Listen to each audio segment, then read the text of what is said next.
Amém? Nós vamos ler aqui a palavra de Deus, para vocês entenderem o que é que a gente quer falar hoje aqui. É Gálatas capítulo 5, Gálatas 5, versículo 22 ao 23, amém?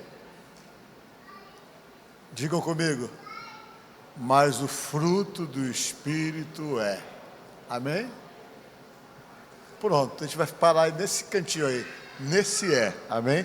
Isso vai ficar aqui e vocês vão entender, amém? Irmãos, podemos assentar. Quero falar com vocês hoje como é que a vida da gente melhora,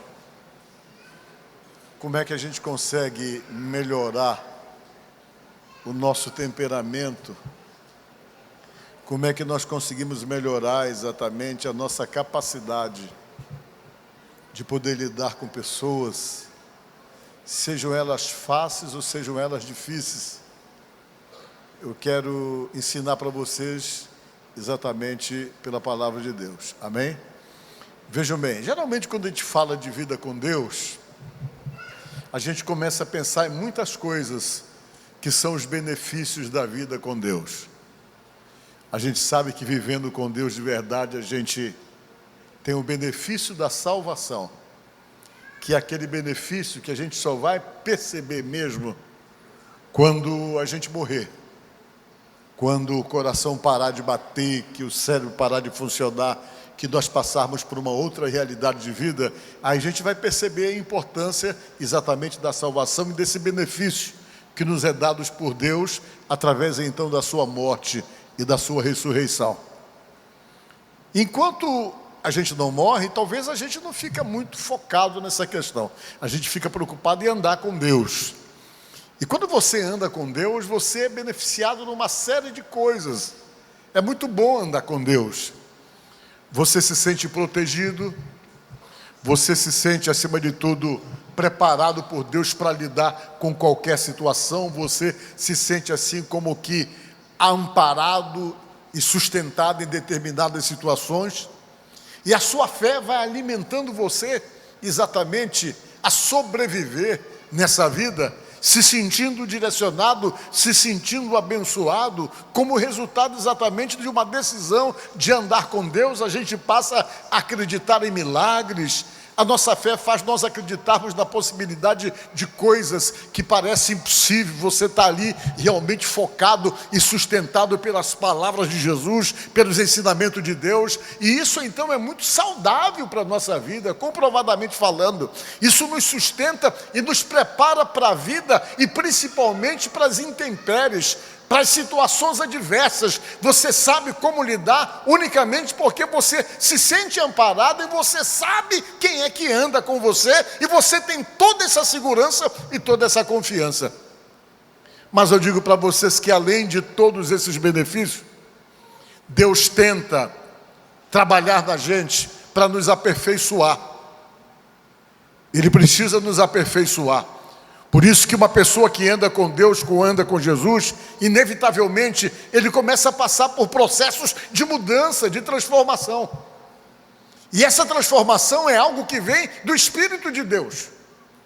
O Espírito começa simplesmente a dar entendimento numa série de coisas. As pessoas antes que não entendiam determinadas questões passam a entender, principalmente as espirituais. E além de compreender muita coisa, a pessoa começa a ter então uma renovação da sua mente, da forma de ver as coisas e da forma então de se conduzir na sua própria vida. E para Deus poder fazer isso, Ele tem que trabalhar na vida da gente. E a gente então tem que se adequar para algumas coisas que Ele vai agir, vai trabalhar, vai formatar no nosso entendimento, para poder então fazer com que fiquemos cada vez mais parecido com Ele, nas nossas reações, na maneira de pensar, na maneira de agir. Ele vai então trabalhando na gente, para que a gente consiga realmente ter uma vida compatível com aquilo que Ele quer, com aquilo que Ele diz e com aquilo que Ele ensina. E é exatamente aí nesse ponto que o nosso caráter é moldado, ou é formatado dentro dessa visão de Deus. E para Deus então poder formatar tudo isso, o Espírito Santo tem um grande desafio, que é trabalhar na gente para poder nos transformar de verdade e para fazer com que venhamos melhorar como pessoas no que diz respeito às nossas ações, à nossa atitude, à nossa forma de ver a vida, à nossa maneira de lidar com pessoas. Então tudo vai ser trabalhado por Deus, porque Deus vai trabalhar para fazer de todos nós uma pessoa melhor do que nós somos. Diga glória a Deus. Aí você para e vê como é que a cabeça das pessoas se afunila. A gente, quando entra para o caminho de Deus, às vezes a primeira coisa que passa pela cabeça é o poder de Deus. A gente se preocupa muito com o poder e nós queremos muito poder, e tudo que envolve o poder de Deus na vida de uma pessoa nos fascina, nos impressiona. Uma pessoa que demonstra exatamente alguma força de poder ou de ação sobrenatural de Deus, ele acaba regimentando muitas pessoas, exatamente porque as pessoas percebem sinais poderosos na vida da pessoa, de manifestações e de coisas extraordinárias. E eu quero dizer para você que dentro do propósito de Deus, isso aí não é tudo.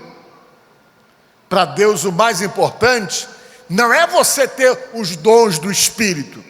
Para Deus o mais importante é você ter os frutos do Espírito. Diga glória a Deus. Por quê? Porque o fruto do Espírito identifica você com Deus. Não é o poder que vai identificar você com Deus. Às vezes nós podemos ter muito poder, uma pessoa pode ter muito poder, mas ele não tem nenhum nada dos frutos do Espírito. E o poder de Deus na vida de alguém, através dos dons, não vai garantir salvação de ninguém. Ninguém é salvo porque é poderoso. Ninguém é salvo por Deus por ter muitos dons. Pelo contrário, uma pessoa pode ir para o inferno com os dons e tudo, exatamente por não ter os frutos. Porque na verdade o que vai moldar o nosso caráter é o fruto do Espírito. Amém? E é isso que eu quero falar com vocês. Quando uma pessoa não tem o fruto do Espírito, ele pode até ser da igreja, mas você estranha a atitude dele. Uma pessoa que não tem fruto do Espírito, que é da igreja, você vê que ele está batendo e agredindo a esposa dele, você vai achar estranho. Como é que ele é da igreja e ele está batendo na mulher, está agredindo os filhos? Se torna uma pessoa iracunda, violenta, agressiva, destona totalmente, porque a gente entende que uma pessoa, quando é da igreja, ele tem um comportamento mais compatível com os ensinamentos de Deus. Aí você, mas por que a pessoa faz isso? Porque às vezes ela é da igreja, mas ela não tem os frutos do Espírito.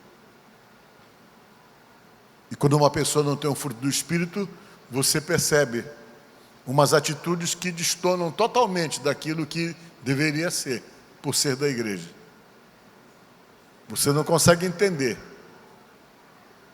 como é que uma pessoa pode ser da igreja e ele pode estar assaltando os outros. Você não consegue entender como é que uma pessoa pode ser da igreja e pode estar enganando os outros.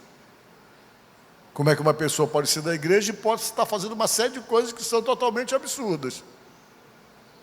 Quando isso acontece, fica claro que não basta somente ser da igreja, mas é preciso sim ser da igreja, mas pedir ajuda para Deus, para que os frutos do Espírito venham de fato trabalhar na vida da pessoa, para poder moldar a pessoa no seu caráter e nas suas atitudes.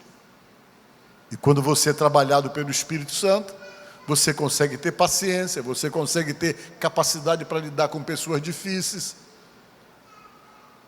você consegue lidar até mesmo com aqueles que tentam perseguir você ou atingir você, você sabe como lidar, porque o Espírito de Deus que vai estar em você vai estar trabalhando em você para poder aperfeiçoar você como alguém de fato ligado a Deus, alguém totalmente envolvido com Jesus. E a palavra de Deus tem todas essas colocações aí que são fundamentais, que são chamados frutos do Espírito, que muda a vida e o caráter da pessoa. E Paulo falando, ele disse, olha, o fruto do Espírito é o quê? Como é que você percebe o fruto do Espírito na vida de uma pessoa? Primeira coisa, ele tem um amor. Amém? Ele tem um amor. E para que serve o amor? O amor serve para ser o tronco de todas essas virtudes que vocês estão vendo aí. Nenhuma delas são capazes de fazer parte da nossa vida se primeiro a gente não tiver amor. E quando você fala sobre amor, você percebe, por exemplo, que se refere a muitas coisas. Eu já falei para vocês aqui que amor não é só o amor que você acha na forma que é. Quando a gente fala de amor, a primeira coisa que as pessoas imaginam como amor é o sentimento que você possa ter por uma mulher que você gosta, que você realmente tem um sentimento especial por ela, querendo casar com ela, ou namorar com ela, um sentimento que você possa ter construído dentro desses motivos de aproximação. Mas o amor, ele é mais do que isso. Ele existe esse amor, que é o amor que é chamado eros, que nós já falamos aqui. É o amor romântico que você pode ter por uma pessoa que você quer casar. Mas tem outros tipos de amor. Tem um amor, por exemplo, que você sente pelo seu filho, o que você sente pela sua mãe. É um amor, mas é um tipo diferente de amor. Esse amor é chamado de estorger, é o nome dele, esse tipo de amor. É uma forma de amar que você não pode dizer que é igual ao mesmo amor que você tem pela sua esposa, pela pessoa que você realmente escolheu para viver ao seu lado. Esse amor romântico é um amor que cobra muito reciprocidade. Nesse amor, quando não há reciprocidade, alguém fica sofrendo. Aquele que ama, mas que não é amado, ele sofre as dores de uma rejeição. Esse amor é impressionante. Ele precisa ter feedback para ele poder realmente ser alimentado, porque ele se alimenta no sentimento do outro. Mas é um amor. Mas o amor que você tem pelo seu filho já não é esse tipo de amor. Você não precisa ter um feedback para poder realmente amar. Você ama independente de qualquer coisa. Ele pode ser a pessoa mais difícil para você. Pode ser a pessoa realmente mais complicada com quem você conviva. Que possa até não te honrar, não te valorizar, mas isso não vai te impedir de amá-lo. Você não vai depender do amor dele para poder se alimentar nesse sentimento. Mas, pelo contrário, você vai amá-lo independente de qualquer coisa. Esse amor é o amor que está muito ligado a essa questão familiar, é estorger, essa coisa toda que está relacionado com o amor de família. Tem um outro amor, que é um amor que você sente pelos seus amigos. É chamado de fileus, esse amor. É um amor que você sente pelo seu amigo, mas não é o mesmo amor que você sente pelo seu filho. Se você tiver que escolher, vamos dizer assim, em uma situação que alguém venha e diga: quem é que eu mato, o teu amigo ou mato o teu filho? Adivinha quem é que você vai escolher que morra? Seu amigo. Porque o amor pelo seu filho é alguma coisa muito mais forte do que o amor que você tem pelo seu amigo. Mas é um amor que você tem. Quem está entendendo, diga amém. São essas divisões do amor. É o estorger, é o fileus, e é o eros, e é o ágape. Esse ágape é o amor incondicional, é o amor de Jesus. É aquele amor que uma pessoa morre por você. Você está entendendo? É alguma coisa muito mais divina e suprema. Esse amor que é o amor ágape, segundo aquilo que a gente tem conhecimento, e assim vai se dividindo o amor.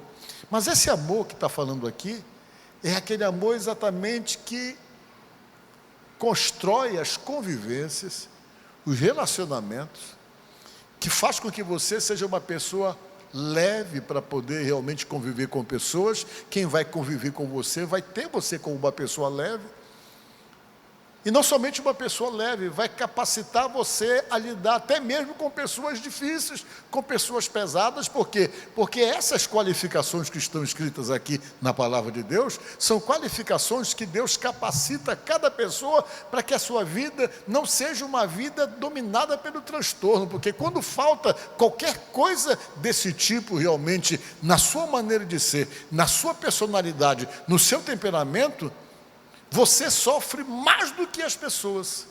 Não tem coisa pior do que uma pessoa que guarda mágoa. A pessoa está ali, já nem lembra de nada, mas ele está se remoendo aqui, ele acaba sofrendo mais do que aquela pessoa, que às vezes não está nem aí para ele.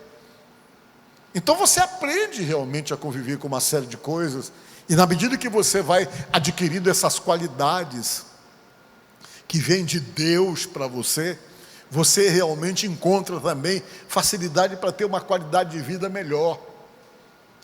E você vai perceber isso na medida em que a gente vai simplesmente adiantando a leitura desse texto da palavra de Deus. Paulo falando disso, olha, mas primeira coisa é o amor. Quando você ama, você está suscetível a todas essas outras coisas. Primeira coisa, o amor faz com que você seja uma pessoa alegre. Diga glória a Deus. Por que a alegria é importante? Porque antes da ciência saber, Deus já sabia o quanto a tua alegria provoca a produção de hormônios bons para a tua saúde e para o teu próprio corpo, que é o que a própria ciência diz hoje. Que você produz a serotonina, que é um hormônio bom para o seu corpo, exatamente pelo fato de estar bem consigo mesmo, de estar alegre. Ao passo que quando você não tem essa alegria, que você se torna uma pessoa amuada, uma pessoa que está o tempo todo com raiva, os hormônios que você vai produzir vão ser péssimos para a tua própria saúde, eles vão surgir em grande quantidade, que eles vão simplesmente maltratar o teu corpo. Vocês estão entendendo? Mas a alegria, ela proporciona uma série de coisas. Hoje a ciência fala isso, você pode pesquisar, que uma pessoa alegre, que uma pessoa que vive sorrindo, ele vai demorar para poder precisar fazer uma operação plástica, porque ele demora a envelhecer fisicamente, unicamente porque o sorriso provoca, diz que a movimentação de uma série de músculos do rosto, que ajuda exatamente a gente não perder a elasticidade do rosto. É uma coisa impressionante. A alegria, ela faz bem para a gente, ao passo que uma pessoa que vive o tempo todo amuada, o tempo todo amargurada, ela acaba desenvolvendo uma série de coisas que a vida dela estraga. A Bíblia já avisava isso, e hoje a ciência confirma todas essas coisas. Então a alegria é muito importante. Para que serve a alegria? A alegria serve, sabe o quê? Para te manter de pé nos momentos difíceis da tua vida. Diga glória a Deus. A Bíblia diz uma coisa interessante: alegrai-vos sempre. Outra vez vos digo, alegrai-vos no Senhor, diz a Bíblia. Tentando dizer para você o quê? Que talvez você não tenha nem muito motivo para estar alegre, talvez você não tenha nem motivo para poder se sentir alegre, mas a Bíblia diz que você arranje um motivo, que esse motivo seja em Deus. Alegrai-vos no Senhor é simplesmente perceber que mesmo que você esteja no meio das maiores dificuldades e no meio das situações mais complexas e mais difíceis da vida, te alegre em Deus, por saber que Ele está cuidando de você e que aquilo vai passar e que você tem motivo para estar alegre. Por quê? Porque alguém está trabalhando para poder mudar as tuas situações de dificuldade. Que isso provoque a alegria, diz a palavra de Deus. Está lá na Bíblia isso aí. Alegrai-vos sempre no Senhor. Outra vez vos digo, alegrai-vos, se alegre, pela certeza que Ele está cuidando de você, que você está no meio das situações mais difíceis da vida, que você não pode resolver, mas pela tua fé, você tem alguém com você que pode resolver por você, e que isso provoque a tua alegria, por saber que você está sendo cuidado pelo Deus que você acredita. Primeira coisa é a alegria. Tem pessoas que não conhecem isso. Parece que vive com raiva o tempo todo. Parece que vive com raiva o tempo todo. Parece que sempre estão chateados. Só produzindo hormônio ruim o tempo todo. Aí adoece. Se envenenam por conta desses hormônios ruins que são despertados nesse momento da raiva. Como é o nome do hormônio ruim? Alguém está lembrado dele? Como? Cortisol. Lembramos dele.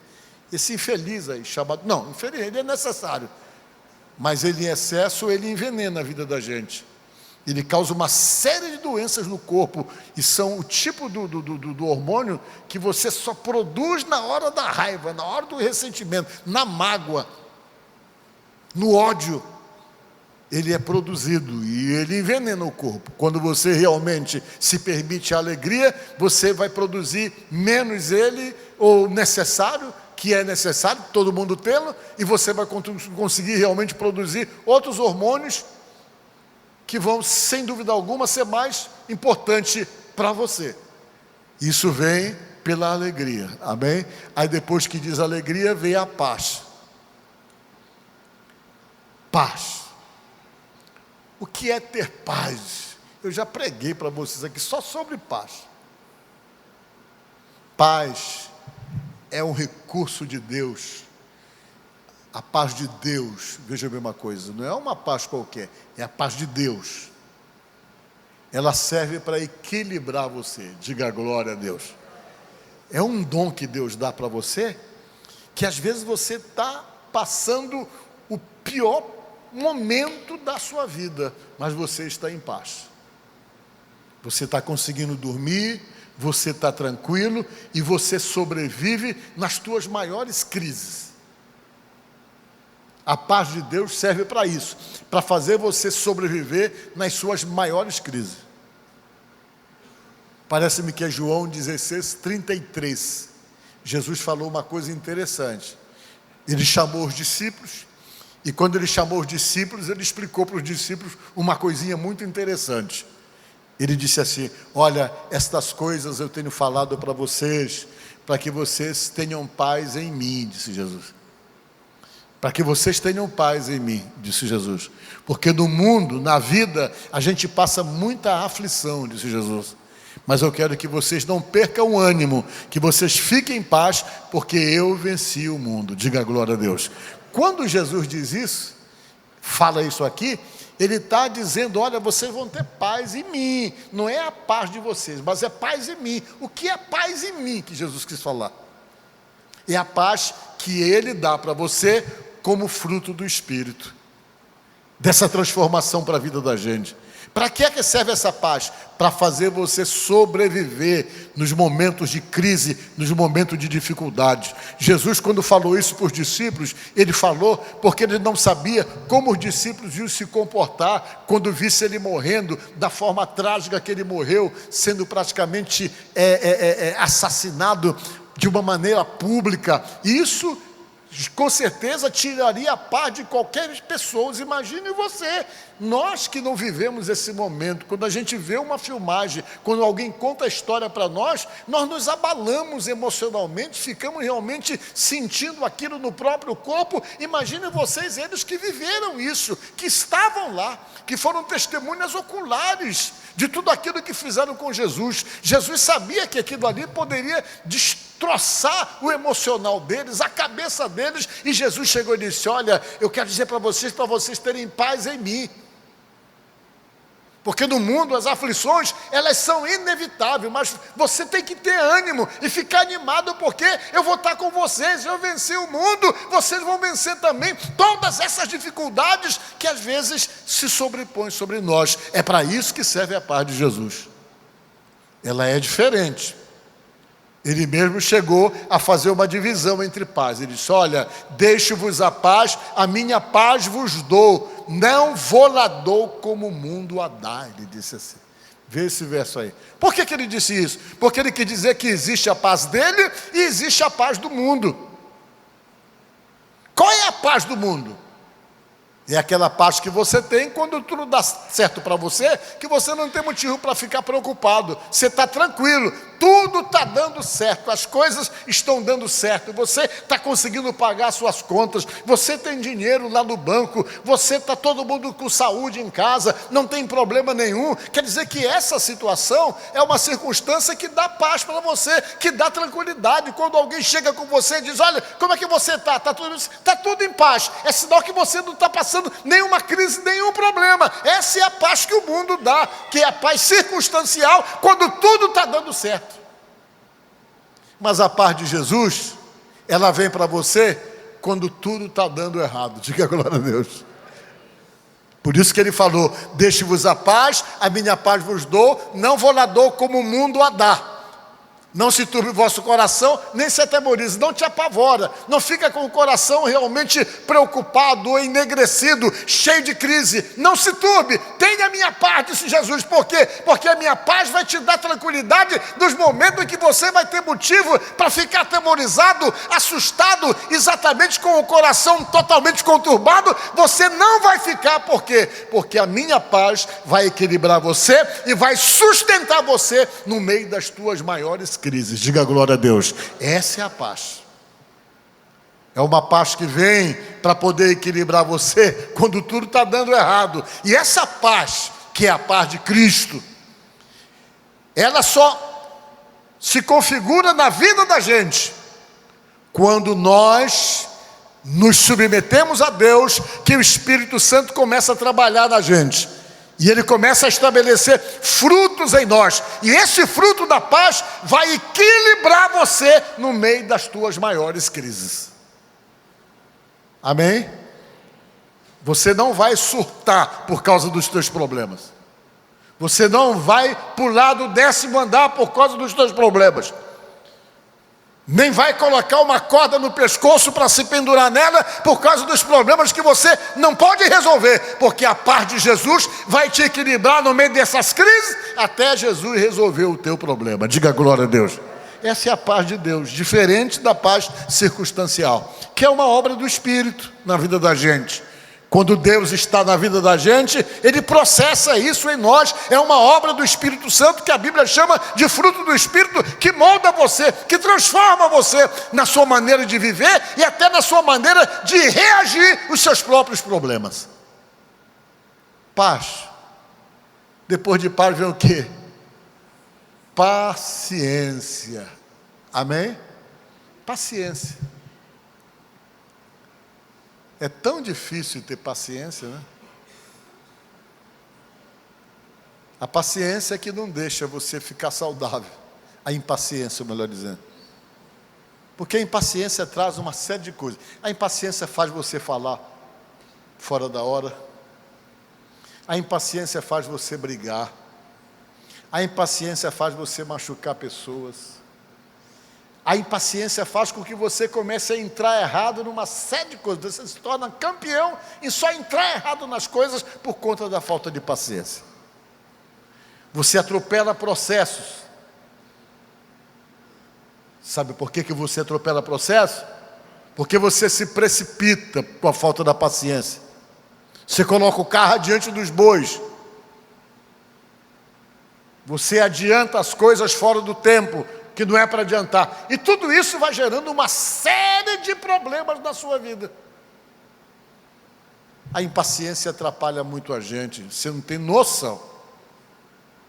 Muita briga e muitas brigas das nossas convivências e dos nossos relacionamentos, elas simplesmente aumentam. Ou não somente aumentam, você somatiza a coisa, você simplesmente cria situações maiores porque te falta paciência. Paciência para lidar com aquela pessoa difícil. E esse é o melhor fruto de Deus para você lidar com alguém difícil que você tenha dentro de casa. É o principal fruto de Deus para lidar com uma pessoa briguenta, com uma pessoa encrenqueira, para lidar com uma pessoa que parece assim que é beligerante. Vive numa guerra o tempo todo com ele mesmo e com os outros. Para você lidar com pessoas assim, você tem que pedir para Deus esse fruto, que é o fruto da paciência. Aí depois do fruto da paciência veio a longanimidade, né, que é a amabilidade. A amabilidade ou a longanimidade é o que eu sempre digo, é a pessoa que tem um pavio comprido, ele demora para poder ficar com raiva. Ele demora para poder explodir. É preciso muita coisa para você levar ele ao extremo das suas emoções, ao extremo do seu próprio temperamento. Deus trabalha isso na vida da gente também. Ele gosta de fazer isso com aquelas pessoas explosivas, aquelas pessoas que tudo estoura a cabeça. Tem gente que é pior do que palito de fósforo. Qualquer coisa, a cabeça dele estoura. Vocês estão entendendo? Esse fruto do Espírito de Deus trabalha exatamente nisso, nessa longanimidade, nessa amabilidade. Você demora para poder chegar no limite das suas reações temperamentais. Você demora para isso. Deus dá assim um delay enorme para que você não fique com raiva, porque quando isso não está em você, você vai explodir com facilidade diante de qualquer situação. Mas como é que isso pode acontecer comigo, com alguém que seja realmente impaciente, ou alguém que não seja longânimo? É Deus que faz isso. Deus vai trabalhando essas coisas quando você se submete a Ele. Por quê? Porque Ele vai trabalhar o seu caráter. Vai trabalhar a ponto para poder fazer você mais próximo dele possível, na sua maneira de ser, no seu temperamento, nas suas atitudes como gente, como pessoa. Ele vai trabalhar isso. Não é fácil para Deus. Trabalhar com pessoas difíceis, só Deus para poder suportar a gente. Nós somos difíceis demais. Deus tem que ter muita paciência comigo, com você, com todos nós. Então, amabilidade. Aí depois vem bondade. Bondade, que é uma das coisas tão legais, ser bondoso. Deus tira aquela coisa da pessoa ser mal, de realmente não estar nem aí para ninguém, de alimentar o seu egoísmo, que se exploda, que se acabe. Não, Deus começa a colocar a bondade. A bondade, quando vem dentro de você, o que acontece é que você não consegue ficar indiferente com situações em que você acha que você pode ajudar. Se você percebe que você pode ajudar, a sua bondade sempre vai te empurrar em fazer alguma coisa, seja por alguém da tua família, seja até por alguém fora da tua família. Você não tem um senso crítico aguçado a ponto de condenar uma pessoa unicamente no olhar. Você percebe e acha que você pode ajudar, e a bondade sempre te puxa para estar disponível, para poder ser bênção na vida de pessoas, a não ficar de uma forma despercebida com respeito à necessidade de alguém, que a bondade não deixa. Mas tem gente que não está nem aí, ele é muito duro, ele não se comove com necessidade de ninguém. E às vezes essas coisas se revelam nas pequenas coisas, a falta de bondade se revela em coisas pequenas. Você às vezes percebe a falta dessa sensibilidade da bondade. Uma vez eu estava no ônibus, eu fui andar de ônibus, e eu vi sujeito sentado na cadeira e senhorinhas de idade de pé, até mulher gestante de pé, e o camarada com fone de ouvido fazendo que estava dormindo só para não dar o lugar. Isso é falta de bondade. Vocês estão entendendo? Não é só falta de educação, não, é falta de bondade também. Porque as pessoas que têm bondade em si, eles se sensibilizam. Se ele pode fazer alguma coisa, ele sempre está pensando em fazer alguma coisa para ajudar o outro, por causa desse sentimento de bondade. Às vezes quebra muito a cara. Às vezes, tem gente que é tão bondoso, né? E às vezes passa umas situações, não vou ser mais bonzinho com ninguém. Mas daqui a pouco, não demora muito, ele está sendo bonzinho de novo. Por quê? Porque a bondade está intrinsecamente ligada a ele e a Deus. É coisa de Deus no coração dele. Bondade, fidelidade. Ele age com fidelidade com respeito às coisas, em todos os sentidos, que a fidelidade é uma coisa muito abrangente. Fidelidade a Deus, fidelidade ao próximo, aos amigos, fidelidade ao seu cônjuge, fidelidade de uma forma mais ampla. É uma coisa de Deus, que Deus trabalha na gente também. Vocês estão entendendo? Tem gente que só é fiel com o time que ele torce, o resto ele não é fiel com nada, né? Mansidão, que é o que eu já falei, é o antônimo de brabo. É quando Deus trabalha em você, começa a fazer essa obra, e aquela pessoa braba, se torna uma pessoa mansa. Diga glória a Deus. Se torna uma pessoa que você realmente não reconhece como aquela pessoa que era antigamente. Deus, Ele não quer que você seja brabo. Se você é brabo como pessoa, é uma pessoa muito braba em casa, é uma pessoa braba com as pessoas, essa brabeza ela se revela até no tom de voz, até na maneira de responder, até na maneira de falar. Todo brabo, ele é grosseiro. Toda braba é grosseira também, é imprudente nas palavras, é imprudente nas atitudes, e isso para Deus é uma coisa seríssima, que a gente tem que pedir que Deus nos transforme, porque Deus não quer que você seja brabo. Você não foi chamado por Deus para ser brabo. Você foi chamado por Deus para ser manso. O que é o manso? É aquele que não tem brabeza para estar agredindo, para estar sendo grosseiro. É uma obra de Deus na vida da gente. Isso é tão importante que Jesus disse que a gente tinha que aprender com Ele isso aí.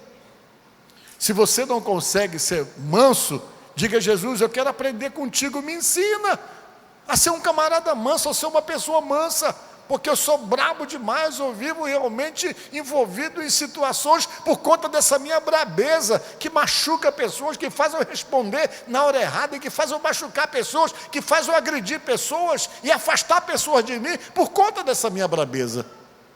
Aí você pede o que Jesus disse para você aprender com Ele. Olha o que Ele disse na palavra de Deus, Mateus 11, 28, vamos ler aqui. Mateus 11, 28.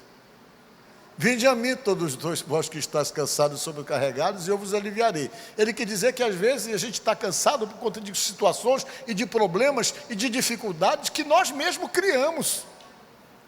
Às vezes o principal responsável pelos nossos problemas somos nós, pela nossa falta de Deus em nós, pela nossa falta de paciência, porque a gente não pondera, porque a gente é brabo demais, porque a gente é impaciente. Tudo isso vai fazer o quê? Vai somatizar os nossos problemas e alimentar as nossas dificuldades. Jesus olhou e viu que as pessoas estavam cansadas, e a canseira delas era por causa dos problemas que elas estavam tendo, mas Jesus descobriu por que elas estavam tendo esses problemas. Ele pegou e disse: olha, vem a mim, todos vós que estáis cansados e sobrecarregados, que eu vou aliviar vocês. Aí ele diz o seguinte: tomai sobre vós o meu jugo e aprendei o quê? De mim, porque eu sou o quê? Aí você vai encontrar descanso para a alma de vocês, disse ele. Ele propôs uma troca do jugo. Eu acho que eu já falei para vocês aqui. O que é o jugo? O jugo era uma troca que ele fazia, que ele estava propondo. Ele pegou a experiência bem rural para poder dar uma explicação. O jugo é canga. Quando você quer ensinar um boi a puxar carroça e a carregar carga pesada, você faz o quê? Você pega aquele boi, coloca ele do lado daquele boi que está puxando a carroça, e naquele boi que está puxando a carroça que vai puxar todo o peso, e você e o outro boi do lado fica só com uma canga andando do lado daquele o tempo todo. Se faz isso com boi, se faz isso com cavalo. E ele pega, vai aprendendo. O dia que a pessoa tira a carroça do boi que está puxando a carroça e passa para aquele que está puxando a canga, ele não vai estranhar e nem vai jogar a carga para longe. Por quê? Porque ele aprendeu, ele se acostumou andando ao lado daquele boi que carrega a carga. E Jesus disse: pois é, você aprende, pegue o meu jugo, disse ele. Você pega o meu jugo sobre você e aprendam comigo como é que a gente lida com as situações que geram sobrecarga sobre nós. E a primeira coisa que você aprende com ele, que ele está pedindo, é ser manso e ser humilde. Diga glória a Deus. Por quê? Porque a mansidão e a humildade andam juntas. Toda pessoa braba não tem mansidão, ele nunca admite que está errado, ele nunca aceita as coisas, ele sempre está certo. É uma característica da falta de humildade que provoca exatamente essa brabeza toda. Jamais uma pessoa que não é humilde, ele vai admitir que errou, ele admitiu que falou. Jamais uma pessoa que não é humilde pede desculpa ou pede perdão. E caracteriza-se também o que é a brabeza dele. Ele não pede perdão, não pede desculpa, porque ele acha que está por baixo se ele pedir perdão em alguma coisa. Isso caracteriza exatamente o quê? A brabeza da pessoa. Que alimenta tudo isso, é essa falta de humildade que Jesus pediu para nós aprendermos com ele. E depois disso aí, o que é que ele fala mais lá? O verso, volta lá para o outro. Mansidão, domínio próprio. O que é domínio próprio? É autocontrole. É quando você tem a capacidade de dizer assim: eu não vou fazer. Diga glória a Deus. É quando você não se domina por situação nenhuma. Força nenhuma consegue tirar você exatamente do seu propósito. Nem sentimento, nem nada. Você está ali, não, eu não vou mais seguir por essa direção, porque essa direção não me faz bem. E você tem força para não ir. É quando você consegue dizer não para você mesmo, que é uma das coisas mais difíceis, você ter que dizer não para você. Deus vai dando essa capacidade que você passa a ter força para lidar com coisas que eram por demais desafiadoras para você, coisas que você não conseguia dizer não, coisas que você não conseguia fugir, coisas que dominavam você, deixam de dominar porque Deus começa a trabalhar em você através do seu espírito, dando para você o domínio próprio, uma capacidade de reagir contra você mesmo. E Paulo, falando sobre isso, ele diz que contra essas coisas não existe condenação. Diga glória a Deus. Não existe lei que possa enquadrar você como alguém que seja passivo de qualquer tipo de punição. Por quê? Porque quando você é conduzido e dirigido pelo fruto do Espírito, a sua vida melhora em todos os sentidos. Amém? Então, nesta noite, por que eu estou pregando isso para vocês? Para nós melhorarmos.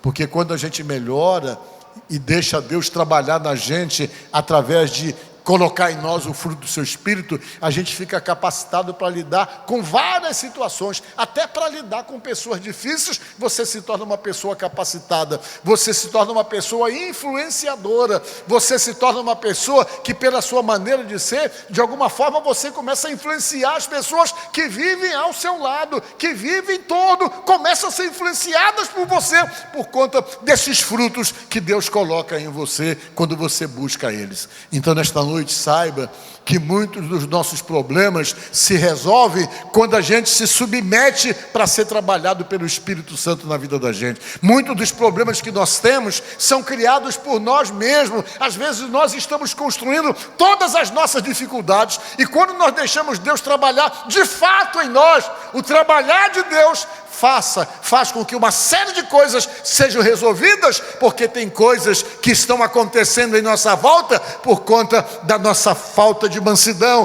por conta da nossa falta de paciência, por conta da nossa falta de domínio próprio e de uma série de coisas que Deus precisa trabalhar na nossa vida. Portanto, pense nisso. Se permita ser trabalhado pelo Espírito Santo. Se permita ser trabalhado por Deus, porque esse trabalhar por Deus vai criar possibilidade de uma vida melhor. Amém?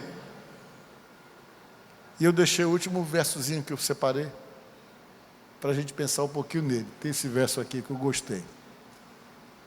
Provérbio 14, 29. O homem paciente dá prova de grande entendimento, mas o precipitado revela insensatez, falta de amadurecimento, criancice e uma série de coisas que às vezes falta na vida da pessoa pela falta da paciência.